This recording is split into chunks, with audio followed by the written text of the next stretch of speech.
വികസനം കടന്നു ചെന്നിട്ടില്ലാത്ത, നല്ല റോഡ് പോലും ഇല്ലാത്ത ഒരു സ്ഥലത്തേക്കാണ് പോയിക്കൊണ്ടിരിക്കുന്നത്. അപ്പം എന്നോട് മണിക്കുറിപ്പ് ചോദിച്ചു, എടോ, ലോകത്തിൽ ഇങ്ങനെയൊരു പ്രൊഫഷൻ, ജേർണലിസം എന്ന് പറയുന്നൊരു പ്രൊഫഷൻ ഉണ്ടെന്ന് താങ്കൾ എങ്ങനെ അറിഞ്ഞിടും? സണ്ണിക്കുട്ടി എബ്രഹാം, പത്രപ്രവർത്തകൻ, രാഷ്ട്രീയ നിരീക്ഷകൻ, എഴുത്തുകാരൻ എന്നീ നിലകളിലെല്ലാം മലയാളികൾക്കേറെ സുപരിചിതൻ. ഇത് വേറിട്ട ഒരു തുറന്നു പറച്ചിലാണ്. അവിടെ നിന്ന് വന്ന ആളുകളോട് ഞാൻ പറഞ്ഞു, ഇപ്പം രാജീവ് ഗാന്ധി വരും, നിങ്ങൾ രാജീവ് ജി എന്നങ്ങ് കരഞ്ഞു വിളിക്കണം എന്ന് പറഞ്ഞു. അപ്പോൾ എൻ്റെ ഒരു വിശ്വാസമോ ആഗ്രഹമോ, അങ്ങനെ കേൾക്കുന്ന ഉടനെ സ്വാഭാവികമായിട്ടും രാജീവ് അങ്ങോട്ട് ചെല്ലും. അപ്പോൾ എന്തെങ്കിലും ഒന്ന് നടക്കും. ദീർഘമായ പത്രപ്രവർത്തന കാലഘട്ടത്തിൽ താൻ നേരിൽ കണ്ടതും അറിഞ്ഞതുമായ കാര്യങ്ങളുടെ യഥാർത്ഥമായ വെളിപ്പെടുത്തൽ. പുതുപ്പള്ളിയിൽ താൻ മത്സരിക്കുന്നില്ല എന്ന് ആന്റണി അറിയിക്കാനായിട്ട് ഉമ്മൻചാണ്ടി എറണാകുളത്ത് ചെല്ലുമ്പോൾ അവിടെ കാണുന്ന കാഴ്ച എന്ന് പറഞ്ഞാൽ അദ്ദേഹത്തിൻ്റെ മുറി മുഴുവന് അടിച്ചു തകർത്തിട്ടിരിക്കുക. ഇതിൽ കേരളത്തെ പിടിച്ചുലച്ച സംഭവങ്ങളുടെ അധികം അറിയാത്ത അണിയറ കഥകളുണ്ട്. ബാലകൃഷ്ണപിള്ളയുടെ തുടർന്നുള്ള പ്രസംഗങ്ങൾ വളരെ സ്ഫോടനാത്മകമായിരുന്നു. അദ്ദേഹം പറയുന്നത്, പഞ്ചാബിലെ പോലെ ഉള്ള പ്രക്ഷോഭത്തിന് ഇറങ്ങിയാലേ നമുക്ക് എന്തെങ്കിലും വികസന പദ്ധതികൾ ലഭിക്കൂ എന്നുണ്ടെങ്കിൽ ഞങ്ങൾ അതിനും തയ്യാറാണ്. രാഷ്ട്രീയ അന്തർനാടകങ്ങളുണ്ട്. കുഞ്ഞിക്കണ്ണനും ഉമ്മൻചാണ്ടിയും കൂടെ VS-ന്റെ MLA ക്വാർട്ടേഴ്സിലെ മുറിയിലെത്തി. അപ്പം വിവരം പറഞ്ഞ ഉടനെ അദ്ദേഹം പൊട്ടിത്തെറിച്ചുകൊണ്ട് പറഞ്ഞു, ഇവന്മാർ ഇത്രയും നാളിത് കൊണ്ടു നടന്ന് തിന്നത് പോരായോ, ഇനിയും വേണം. അനേകം വ്യക്തികളുണ്ട്. രാജീവ് ഗാന്ധിയെ ഉടുപ്പിച്ചു കഴിഞ്ഞപ്പം ജുബ്ബ ഇടാൻ നോക്കുമ്പം കൊണ്ടുവന്നിട്ടുള്ള ജുബ്ബ അദ്ദേഹത്തിന് പാകമാകുന്നില്ല. അപ്പോൾ പിന്നെ അവസാനം ലീഡർ പത്മജയുടെ വീട്ടിലേക്ക് ആളിനെ വിട്ട് ലീഡറുടെ ഒരു ജുബ്ബ ഉണ്ടായിരുന്നത്, ആ ജുബ്ബ ഇടിച്ചു. അനേകം സംഭവങ്ങളുണ്ട്. അറയ്ക്കൽ ഇങ്ങനെ തോളിൽ കെട്ടിപ്പിടിച്ചിട്ട് പറഞ്ഞു, തോമസ് ചതിച്ചടാ. അദ്ദേഹത്തെ കണ്ണൊക്കെ അങ്ങ് നിറഞ്ഞു. സണ്ണിക്കുട്ടി എബ്രഹാമിന്റെ ജീവിത അനുഭവങ്ങൾ അദ്ദേഹം തന്നെ പറയുന്നു. 1985 ഞാൻ മാതൃഭൂമിയുടെ കൊച്ചിയിലെ റിപ്പോർട്ടറാണ്. അന്ന് ഞാൻ മാതൃഭൂമിയിൽ ചേർന്നിട്ട് 4-5 വർഷമേ ആയിട്ടുള്ളൂ. ആദ്യം 2 വർഷം ട്രെയിനിങ് ആയിരുന്നു. അതിനുശേഷം റിപ്പോർട്ടിങ്ങിൽ എനിക്ക് അസൈൻമെൻറ്റ് കിട്ടുന്നു. ഞാനന്ന് കൊച്ചിയിൽ വർക്ക് ചെയ്യാം. അന്ന് കരുണാകരൻ്റെ നേതൃത്വത്തിലുള്ള UDF സർക്കാരാണ് സംസ്ഥാനം ഭരിക്കുന്നത്. 2 കേരള കോൺഗ്രസ്സുകൾ, ഒന്ന് ശ്രീ KM മാണിയുടെ നേതൃത്വത്തിൽ, മറ്റൊന്ന് ശ്രീ PJ ജോസഫിൻ്റെ നേതൃത്വത്തിൽ. ഈ 2 കേരള കോൺഗ്രസ്സുകൾ തമ്മിൽ യോജിച്ചു, ഒരു ലയനമുണ്ടായി. അതിനെ തുടർന്നൊരു സമ്പൂർണ്ണ സംസ്ഥാന സമ്മേളനം എറണാകുളത്ത് നടക്കുക. അതിൻ്റെ ഭാഗമായിട്ടുള്ളൊരു പൊതുയോഗം 1985 മെയ് 25-ാം തീയതി, അത് നമ്മുടെ എറണാകുളത്ത് കായലിനോട് ചേർന്ന രാജേന്ദ്ര മൈതാനത്ത് നടക്കുകയാണ്. വലിയ ജനാവലിയുണ്ട്, ധാരാളം ആളുകളുണ്ട്, വലിയ ആവേശഭരിതമായ ഒരു പശ്ചാത്തലമാണ് ആ യോഗത്തിനുള്ളത്. അപ്പോൾ അതിൻ്റെ അധ്യക്ഷനായിട്ട് ശ്രീ PJ ജോസഫാണ്, ഉദ്ഘാടകൻ ശ്രീ KM മാണി. ഈ 2 പാർട്ടികൾ യോജിക്കുമ്പോൾ നമുക്കറിയാം, ഇന്നത്തെ കേരള കോൺഗ്രസ് അല്ല, കുറേ കൂടെ ശക്തിയുള്ള 2 പാർട്ടികൾ അവർ ഒന്നിച്ച് ഒരു പാർട്ടിയായിട്ട് വരികയാണ്, മുന്നണിയിൽ തന്നെയാണ്.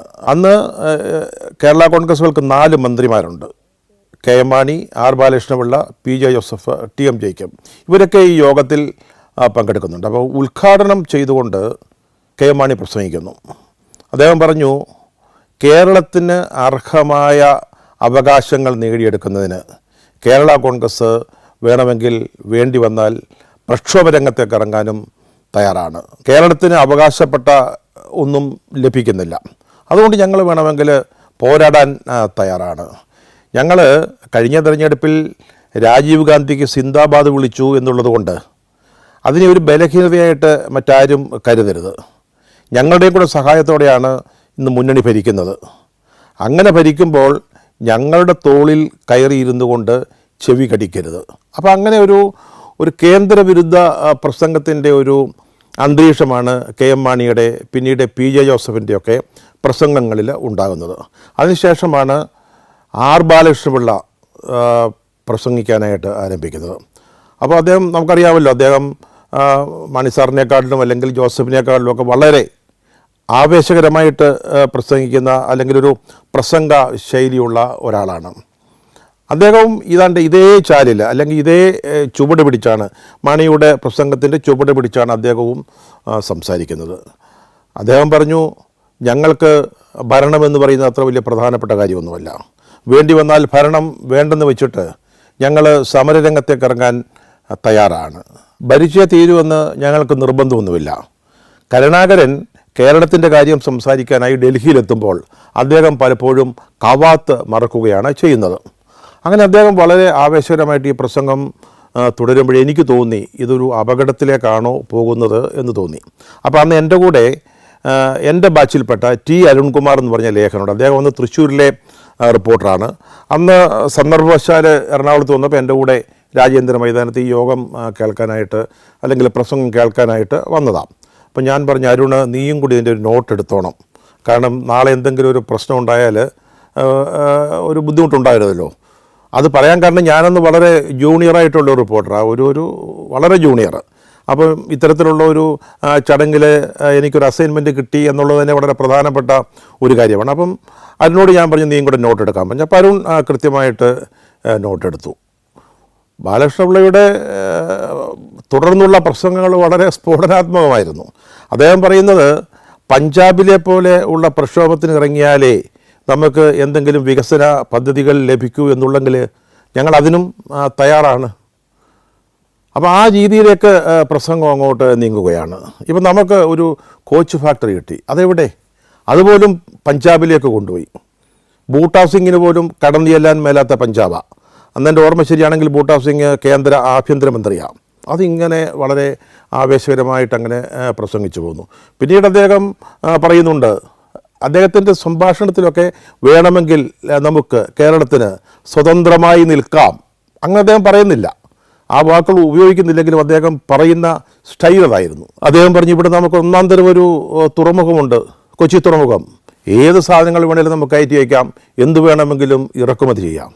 നല്ല ഒന്നാം തരം മണ്ണുണ്ട്, 2 or 3 തവണ കൃഷി ചെയ്യാവുന്ന മണ്ണുണ്ട്. നമുക്കിഷ്ടം പോലെ പണമുണ്ട്.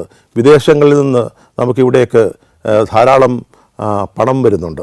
അങ്ങനെ അതിനുശേഷം അദ്ദേഹം പറഞ്ഞ ഒരു കാര്യം കുറച്ചുകൂടെ അമ്പരിപ്പിക്കുന്നതാണ്. അദ്ദേഹം പറഞ്ഞു, പട്ടാളത്തിൽ ചേരാനാണെങ്കിൽ നമുക്ക് നല്ല ഒന്നതിന് പിള്ളേരുമുണ്ട്. ഈ ഒരു സാഹചര്യത്തിൽ നമുക്ക് വേണമെങ്കിൽ നമ്മുടെ ചെറുപ്പക്കാർക്ക് 1 or 2 തൊഴിൽ കൊടുക്കാൻ കഴിയും. ഈ ഒരു രീതിയിലായിരുന്നു അദ്ദേഹത്തിൻ്റെ പ്രസംഗം. അപ്പോൾ ഞാനിത് ഈ സമ്മേളനം കഴിഞ്ഞ് ഓഫീസിലെത്തി. കലൂരാണ് അന്ന് ഓഫീസ്. എൻ്റെ ഓർമ്മ ശരിയാണെങ്കിൽ അന്നത്തെ പത്രാധിപരായ MD നാലപ്പാട് അവിടെ ഉണ്ട് എന്നാണ് എനിക്ക് എൻ്റെ ഓർമ്മ. അപ്പോൾ ഞങ്ങളുടെ സീനിയേഴ്സുമായിട്ട് സംസാരിച്ചു. അന്ന് ഇന്ത്യയിലെ ഒരു ഭീകര പ്രവർത്തന നിരോധന നിയമം നിലവിൽ വന്ന ഒരു സമയമാണ്. അപ്പോൾ അതിൽ ഒരു പ്രധാന വ്യവസ്ഥ എന്ന് പറയുന്നത് ഭീകരപ്രവർത്തനങ്ങളെ പ്രോത്സാഹിപ്പിക്കുകയോ അവരുടെ പ്രവർത്തനങ്ങൾക്ക് പബ്ലിസിറ്റി കൊടുക്കുകയോ ചെയ്യുന്നത് പോലും വലിയ കുറ്റമായിട്ട് നിർദ്ദേശിച്ചുകൊണ്ടുള്ളൊരു നിയമമാണത്. അപ്പോൾ ഈ വാർത്ത കൊടുക്കാൻ പറ്റുമോ, ഈ വാർത്തയിൽ അപകടമുണ്ടെന്ന് ഞങ്ങൾക്കറിയാം, കൊടുക്കാൻ പറ്റുമോ എന്നുള്ളൊരു ചോദ്യം, വലിയൊരു സംശയമുണ്ടായി. ഞങ്ങളുടെ അഭിഭാഷകരുമായിട്ട് സംസാരിച്ചതിന് ശേഷമാണ് ഞങ്ങളത് എൻ്റെ വാർത്ത, ഞാൻ എഴുതിയ വാർത്ത 1ാം പേജിൽ ഒരു ചെറിയ ബോക്സായിട്ട്, പ്രസംഗവും മറ്റു കാര്യങ്ങളും വേറെയാണ്. പക്ഷേ ബാലകൃഷ്ണപിള്ളയുടെ പ്രസംഗം ഒരു സെപ്പറേറ്റ് വേറൊരു ബോക്സ് വാർത്തയായിട്ട് ഞങ്ങൾ പ്രസിദ്ധീകരിച്ചു. ഇത് കേരള രാഷ്ട്രീയത്തിലൊരു വലിയ വിവാദം, വലിയ കോലാഹലം തന്നെ സൃഷ്ടിച്ചു. പിറ്റേന്ന് തന്നെ അന്ന് KPCC പ്രസിഡന്റ് CV പത്മരാജനാണ്. അദ്ദേഹം പറഞ്ഞു, ഒരു മുന്നണിയിൽ പ്രവർത്തിക്കുമ്പോൾ ഇങ്ങനെ വഴക്ക് കൂടുന്നതിൽ അർത്ഥമില്ല. തർക്കവും ബഹളം വയ്ക്കലും വഴക്ക് കൂടലും അതിൻ്റെ ഒരു ശരിയായ രീതിയല്ല എന്ന് പറഞ്ഞു. പക്ഷേ അത് കൂടുതൽ ശക്തമായിട്ട് ഈ വിഷയം ഉന്നയിച്ചത് അന്ന് യൂത്ത് കോൺഗ്രസ് പ്രസിഡൻ്റായിരുന്ന G. കാർത്തികേയനാണ്. അദ്ദേഹം പറഞ്ഞു, കേരളത്തിൽ ഇനിയൊരു ഭിന്ദ്രൻവാല ഉണ്ടാകാൻ ഞങ്ങൾ അനുവദിക്കില്ല. ഈ പ്രസംഗം നടത്തിയത് വാസ്തവത്തിൽ ഭരണഘടനാ വിരുദ്ധമാണ്. ഭരണഘടനയെ തൊട്ട് സത്യപ്രതിജ്ഞ ചെയ്ത് അധികാരമേറ്റെടുത്ത ഒരു മന്ത്രി ഇങ്ങനെ പ്രസംഗിക്കാൻ പാടില്ലായിരുന്നു. അദ്ദേഹം മാപ്പ് പറയണം, കേരളത്തോട് ക്ഷമ ചോദിക്കണം. അതുമാത്രമല്ല, വേണ്ടി വന്നാൽ അദ്ദേഹത്തെ സർക്കാരിൽ നിന്ന് അല്ലെങ്കിൽ ഗവൺമെൻറ്റിൽ നിന്ന് മാറ്റി നിർത്തുകയും വേണമെന്ന് അദ്ദേഹത്തിൻ്റെ പ്രസ്താവന വന്നു. അതിൻ്റെ പിറ്റേന്ന് കരുണാകരൻ ബാലകൃഷ്ണപിള്ളയോട് വിശദീകരണം ചോദിക്കുന്നു. ഇതിനിടെ ശ്രീ കരുണാകരൻ എൻ്റെ ഓർമ്മ ശരിയാണെങ്കിൽ ഞങ്ങളുടെ ബ്യൂറോയിലെ മുതിർന്ന ആളായിരുന്ന NN സത്യവ്രതൻ വഴി ആണെന്നാണ് എൻ്റെ ഓർമ്മ. എന്നോട് ഈ വിവരങ്ങൾ അന്വേഷിക്കുന്നുണ്ട്. ഞങ്ങൾ തമ്മിലല്ല, ഞാനന്ന് വളരെ ജൂനിയറാണെന്ന് പറഞ്ഞല്ലോ. ശ്രീ കരുണാകരൻ എന്നെ വിളിക്കുകയല്ല ചെയ്തത്, സത്യവ്രതൻ വഴിയാണെന്ന് തോന്നുന്നു. എന്നോട് ഇതിൻ്റെ വിശദാംശങ്ങളൊക്കെ ചോദിക്കുന്നു. ഞാൻ എന്താണ് പ്രസംഗിച്ചത് എന്നുള്ള എല്ലാ കാര്യങ്ങളും അദ്ദേഹത്തോട് അറിയിക്കുകയും ചെയ്യുന്നുണ്ട് സത്യവ്രതൻ വഴി. 28-ാം തീയതി R ബാലകൃഷ്ണപിള്ള ഒരു പത്രസമ്മേളനം വിളിച്ചിട്ട് തിരുവനന്തപുരത്ത് ഈ വാർത്ത നിഷേധിച്ചു. പഞ്ചാബ് മോഡൽ എന്നൊരു വാക്ക് ഞാൻ ഉപയോഗിച്ചിട്ടില്ല. ഈ പഞ്ചാബ് മോഡൽ എന്നുള്ളത് എൻ്റെ റിപ്പോർട്ടിൽ വന്ന ഒരു വാക്കല്ല. അത് പിന്നീട് വിവാദമായപ്പോൾ എല്ലാവരും ഈ പ്രസംഗത്തെക്കുറിച്ച് പഞ്ചാബ് മോഡൽ പ്രസംഗം എന്ന രീതിയിലേക്ക് ആ പ്രസംഗത്തിന് അങ്ങനെ ഒരു പേര് വീഴുകയാണ് ചെയ്തത്. അതായത് പഞ്ചാബ് മോഡൽ പ്രക്ഷോഭമാണ് വേണ്ടതെങ്കിൽ അതിന് ഞങ്ങൾ തയ്യാറാണെന്നുള്ള മട്ടിൽ ബാലകൃഷ്ണപിള്ള പ്രസംഗിച്ചു എന്നാണ്. ആ വാക്ക് അദ്ദേഹം പറഞ്ഞിട്ടുമില്ല, എൻ്റെ റിപ്പോർട്ടിലും ഇല്ല. പക്ഷേ ആ ഒരു പ്രസംഗത്തിന് ഇങ്ങനെ ഒരു പേര് അങ്ങനെ വീണു. അദ്ദേഹം ഇതിലാണ് ഉറച്ചു നിൽക്കുന്നത്. പഞ്ചാബ് മോഡൽ എന്ന് ഞാൻ പ്രസംഗിച്ചിട്ടില്ല. എൻ്റെ വാർത്തയുടെ ശീർഷകം വേണമെങ്കിൽ നമുക്ക് പഞ്ചാബിൻ്റെ വഴി തേടാം എന്നുള്ളതായിരുന്നു. ബാലകൃഷ്ണപിള്ള അദ്ദേഹത്തിൻ്റെ വിശദീകരണത്തിൽ അല്ലെങ്കിൽ അദ്ദേഹത്തിൻ്റെ നിഷേധക്കുറിപ്പിൽ പറഞ്ഞുകൊണ്ടിരുന്നത് പഞ്ചാബ് മോഡൽ എന്ന് അദ്ദേഹം പ്രസംഗിച്ചിട്ടില്ല എന്നാണ്. ഇതിങ്ങനെ കേരള രാഷ്ട്രീയത്തിലൊരു വലിയ ചർച്ചയാകുന്നു. അതിൽ CPM ഇടപെടുന്നുണ്ട്. അപ്പോൾ ഇടയ്ക്ക് നായനാർ ഒരു പ്രസ്താവന ഇറക്കി, നിങ്ങൾ ഭരണമുന്നണി വിട്ട് പുറത്ത് വരികയാണെങ്കിൽ നമുക്കൊന്നിച്ച് പ്രക്ഷോഭമാവാം, കേന്ദ്രവുമായിട്ട് പ്രക്ഷോഭം. അങ്ങനെ ഒരു രാഷ്ട്രീയമായിട്ട് ചേരിതിരിവുകൾ സൃഷ്ടിക്കപ്പെടുന്നു. അങ്ങനെ ഒരു വളരെ സംഘർഷാത്മകമായ ഒരു അന്തരീക്ഷത്തിൽ ഈ സംഭവവികാസങ്ങൾ അങ്ങനെ പോവുകയാണ്. ഒരു ദിവസം R ബാലകൃഷ്ണപിള്ള എറണാകുളത്ത് വന്നു. എറണാകുളത്ത് അദ്ദേഹം വന്നാൽ അന്ന് ഇലക്ട്രിസിറ്റി ബോർഡിൻ്റെ മന്ത്രിയാണ്. വന്നാൽ അദ്ദേഹം തങ്ങുന്നത് നമ്മുടെ ബാദ് ടൂറിസ്റ്റ് ഹോമിന് ഇപ്പുറത്ത് BTHന് ഇപ്പുറത്ത് ഇലക്ട്രിസിറ്റി ബോർഡുകാരുടെ ഒരു IB ഉണ്ട്, അവിടെയാണ് അദ്ദേഹം തങ്ങുക. അപ്പോൾ അദ്ദേഹം അവിടെ എത്തിയിട്ടുണ്ടെന്ന് അറിഞ്ഞോടെ നമ്മുടെ മനോരമയിലെ PS ജോണേട്ടൻ്റെ നേതൃത്വത്തിൽ ഞങ്ങളൊരു സംഘം അദ്ദേഹത്തെ കാണാനായിട്ട് പോയി. അപ്പോൾ അദ്ദേഹത്തിന് എന്നെ അറിയത്തൊന്നുമില്ല. ഞാൻ പറഞ്ഞല്ലോ, ഞാൻ റിപ്പോർട്ടിങ്ങിലേക്കൊക്കെ വന്നിട്ട് വളരെ ചുരുക്കം സമയമായിട്ടുള്ളൂ. അപ്പോൾ ഞങ്ങൾ 6-7 പേരുണ്ട്, ഞങ്ങളവിടെ ഇരിക്കുന്നു. അപ്പോൾ ജോൺ ചോദിച്ചു, എടോ തനിക്ക് എന്ത് പറ്റിയെടോ? അവർ തമ്മിൽ നല്ല ബന്ധമാണ്, പഴയ രാഷ്ട്രീയ പ്രവർത്തനത്തിലൊക്കെ ഉണ്ടായിരുന്ന. ജോണേട്ടനും അത്യാവശ്യം രാഷ്ട്രീയത്തിലുണ്ടായിരുന്ന ഒരാളാണ്. അപ്പോൾ ചോദിച്ചു, എടോ തനിക്ക് എന്ത് പറ്റിയെടോ? അന്നേരം ബാലകൃഷ്ണപിള്ള പറഞ്ഞു, എടോ എൻ്റെ ഒരു ഇലോക്വൻസിൻ്റെ ഭാഗമായിട്ടങ്ങ് സംഭവിച്ചു പോയതാടോ എന്ന് പറഞ്ഞാൽ ഒരു ആവേശകരമായൊരു പ്രസംഗത്തിൻ്റെ ഭാഗമായിട്ട് വന്നു പോയതാടോ എന്ന് പറഞ്ഞിട്ട്, എടോ ജോണേ, ഇത് മറ്റുള്ളവരൊക്കെ ആരാണ് ഒന്ന് പരിചയപ്പെടുത്ത് എന്ന് പറഞ്ഞാൽ ഞാൻ മൂന്നാമതിരിക്കുകയാണ്.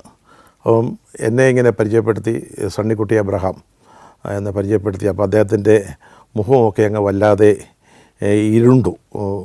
എന്നോട് കൂടുതലൊന്നും സംസാരിക്കാനൊന്നും നിന്നില്ല. ബാലകൃഷ്ണപിള്ളയുടെ നിഷേധക്കുറിപ്പ് വന്നതിൻ്റെ പിന്നാലെ ഞാൻ എൻ്റെ നിലയ്ക്ക് എന്നോട് ആവശ്യപ്പെട്ടതനുസരിച്ചിട്ട് ഞാനും അതിനൊരു വിശദീകരണം, ആ നിഷേധക്കുറിപ്പ് വന്ന അന്ന് തന്നെ മാതൃഭൂമിയുടെ 1-ാം പേജിൽ തന്നെ ഒരു വിശദീകരണ കുറിപ്പ് ഞാനും നൽകിയിരുന്നു. ഇത് വളരെ രൂക്ഷമായ ഒരു രാഷ്ട്രീയ വിഷയമായിട്ട് മാറുകയാണ്. അപ്പോൾ K. കരുണാകരൻ അദ്ദേഹത്തോട് വിശദീകരണം ചോദിച്ചു, അതിന് മറുപടി കൊടുത്തു. ആ മറുപടി എന്ന് പറയുന്നത് താൻ അങ്ങനെ പ്രസംഗിച്ചിട്ടില്ല എന്നുള്ള രീതിയിലാണ് ബാലകൃഷ്ണപിള്ള ഒരു വിശദീകരണം നൽകിയത്. പിന്നീട് ധാരാളം സംഭവവികാസങ്ങൾ നടക്കുന്നുണ്ട് ഇതിനിടയ്ക്ക്. Djibouti, Fiji, Lebanon, Ethiopia, Armenia. സഞ്ചാരം വോളിയം നമ്പർ 17. ഫുൾ HD-യിലുള്ള ഈ അപൂർവ ദൃശ്യയാത്രാ വിവരണ ശേഖരം സ്വന്തമാക്കാൻ സഞ്ചാരം എന്ന് SMS ചെയ്യൂ. ഫോൺ 9995 444 222. പിന്നീട് കോൺഗ്രസിൻ്റെ ഒരു നേതൃയോഗം ചേർന്നിട്ട് പിന്നെ ഇത്തരത്തിലുള്ള ആളുകളുമായിട്ട് സഹകരിച്ച് മുന്നോട്ട് പോകാൻ ആവില്ല എന്ന് പറയുന്നു. കരുണാകരൻ ബാലകൃഷ്ണപിള്ളയോട് മാപ്പ് ചോദിക്കണമെന്ന് പറഞ്ഞെങ്കിലും അത് വേണ്ട എന്നുള്ളൊരു തീരുമാനമാണ് കേരള കോൺഗ്രസിൻ്റെ ഭാഗത്തുനിന്നുണ്ടായത്. ആ ഘട്ടങ്ങളിലൊക്കെ കേരള കോൺഗ്രസ് ഒന്നടങ്കം ബാലകൃഷ്ണപിള്ളയുടെ പിന്നിൽ, ബാലകൃഷ്ണപിള്ളയ്ക്കൊപ്പം നിൽക്കുന്ന ഒരു കാഴ്ചയായിരുന്നു. ഇപ്പുറത്താണെങ്കിൽ മറ്റ് ഘടകകക്ഷികൾ, കോൺഗ്രസും മറ്റ് ഘടകകക്ഷികളും ലീഗ് അടക്കമുള്ള കക്ഷികൾ ബാലകൃഷ്ണപിള്ളയുടെ പ്രസംഗത്തോട് യോജിക്കുന്നില്ല. അന്ന് തിരുവനന്തപുരത്ത് വന്ന BT രണദിവെ, CPMൻ്റെ നേതാവ്, അദ്ദേഹം പോലും പറഞ്ഞു ഇത് രാജ്യദ്രോഹപരമായ ഒരു പ്രസംഗമാണ്, രാഷ്ട്രത്തിൻ്റെ താല്പര്യങ്ങളൊക്കെ നിരക്കുന്നതല്ല എന്ന് പറഞ്ഞിട്ട് CPM-ഉം ഈ കാര്യത്തിൽ ബാലകൃഷ്ണപിള്ളയെ വിമർശിച്ചു.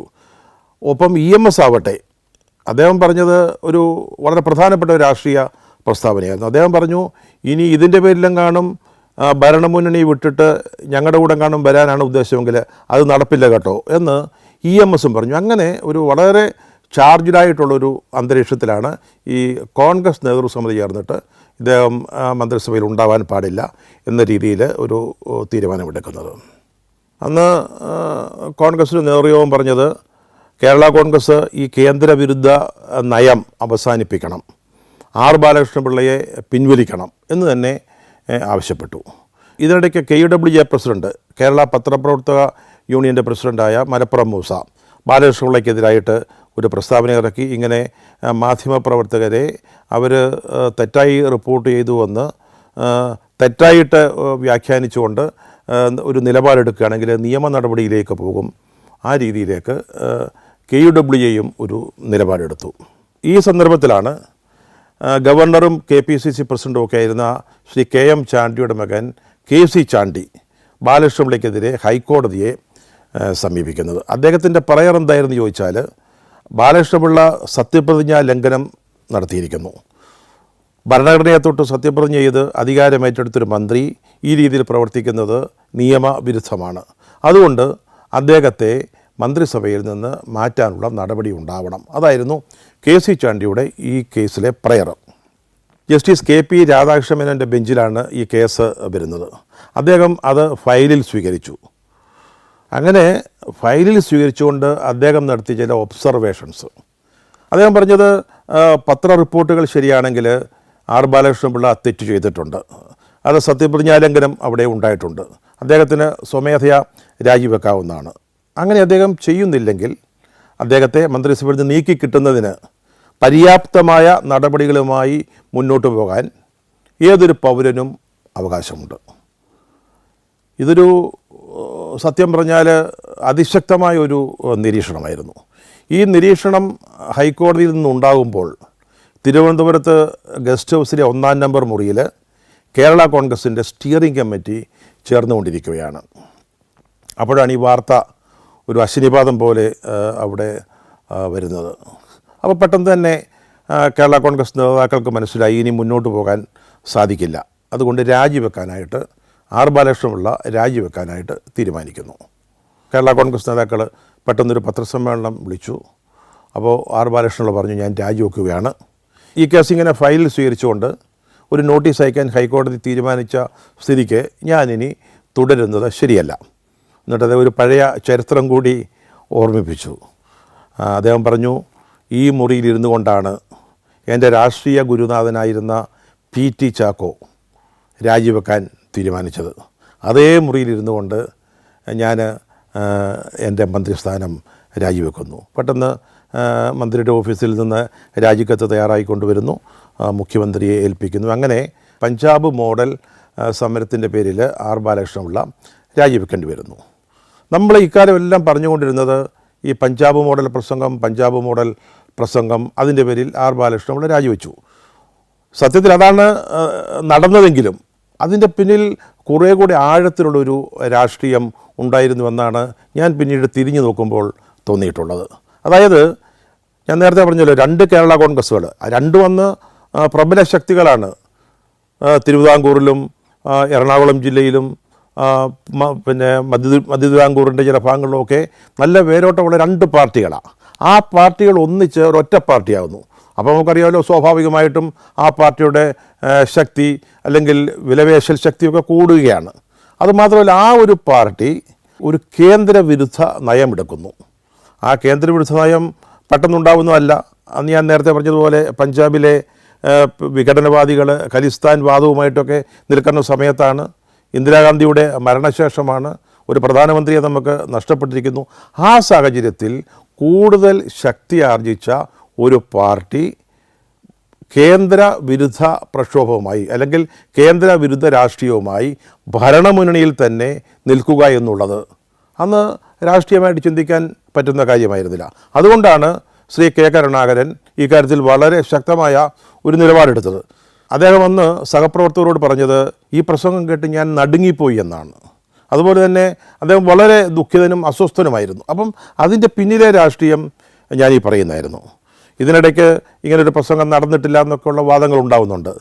ഞാൻ ഇതിനിടയ്ക്ക് പറയാൻ ആഗ്രഹിക്കുന്ന മറ്റൊരു ചെറിയൊരു നുറുങ്ങ് കഥ. അന്ന് കേരള പോലീസിൽ doctor P J. Alexander, Shri P J. അലക്സാണ്ടറും ആർ ബാലകൃഷ്ണപിള്ളയും തമ്മിൽ രണ്ടുപേരും കൊട്ടാരക്കര വാളകംകാരാണ്. അവർ തമ്മിലൊക്കെ ചില അഭിപ്രായ വ്യത്യാസവും സ്വരച്ചേർച്ച ഇല്ലായ്മയൊക്കെ ഉണ്ടായിരുന്നു.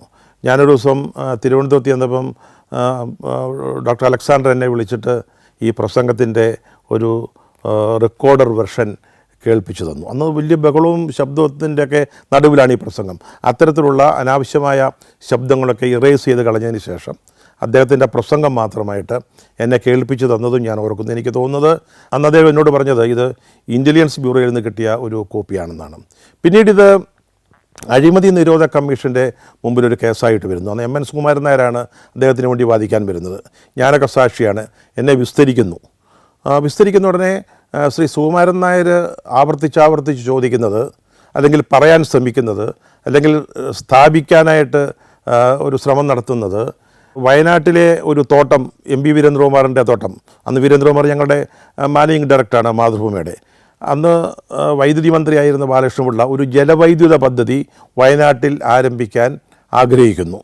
അപ്പം ആ പദ്ധതി വരികയാണെങ്കിൽ ഈ മേൽപ്പറഞ്ഞ തോട്ടത്തിൻ്റെ ഒരു നല്ല ഭാഗം, വീരേന്ദ്രകുമാറിൻ്റെ തോട്ടത്തിൻ്റെ ഒരു നല്ല ഭാഗം വെള്ളത്തിലായി പോകും. അതുകൊണ്ട് ആ പദ്ധതി ഉപേക്ഷിക്കണമെന്ന് ബാലകൃഷ്ണപിള്ളയോട് എം.പി. വീരേന്ദ്രകുമാർ ആവശ്യപ്പെട്ടെന്നും അത് പറ്റില്ല എന്ന് പറഞ്ഞതുകൊണ്ട് അദ്ദേഹം എന്നെക്കൊണ്ട് ഈ ഒരു സന്ദർഭം ഉപയോഗിച്ച് ഇത് റിപ്പോർട്ട് ചെയ്യിച്ചതാണ്, അങ്ങനെ അല്ലേ എന്നൊക്കെ സ്ഥാപിക്കാനായിട്ട് ശ്രീ എം എൻ സുകുമാരൻ നായർ ശ്രമിച്ചതൊക്കെ ഞാനിപ്പോൾ ഓർക്കുകയാണ്. പക്ഷേ പിന്നീട് ബാലകൃഷ്ണപിള്ള അദ്ദേഹത്തിൻ്റെ ആത്മകഥ എഴുതിയപ്പോൾ ഇത് എം ഡി നാരപ്പാടിൻ്റെ നിർബന്ധം കൊണ്ട് ഞാൻ എഴുതിയതാണ് എന്നുള്ള മട്ടിലാണ് എഴുതിയതെന്നും ഞാൻ ഓർക്കുന്നു. പക്ഷേ ഈ അഴിമതി നിരോധക കമ്മീഷൻ്റെ മുമ്പിൽ വന്ന കേസ് പിന്നീട് അത് എങ്ങനെയോ അത് ഇല്ലാതായി പോവുകയാണ് ഉണ്ടായത്. ഞാൻ അവസാനമായിട്ട് ഈ സംഭവത്തിൻ്റെ രണ്ട് വാചകം കൂടെ പറഞ്ഞ് അവസാനിപ്പിക്കാം. പിന്നീട് ആർ ബാലകൃഷ്ണപിള്ള കരുണാകരൻ്റെ മന്ത്രിസഭയിലേക്ക് തന്നെ തിരിച്ചു വന്നു.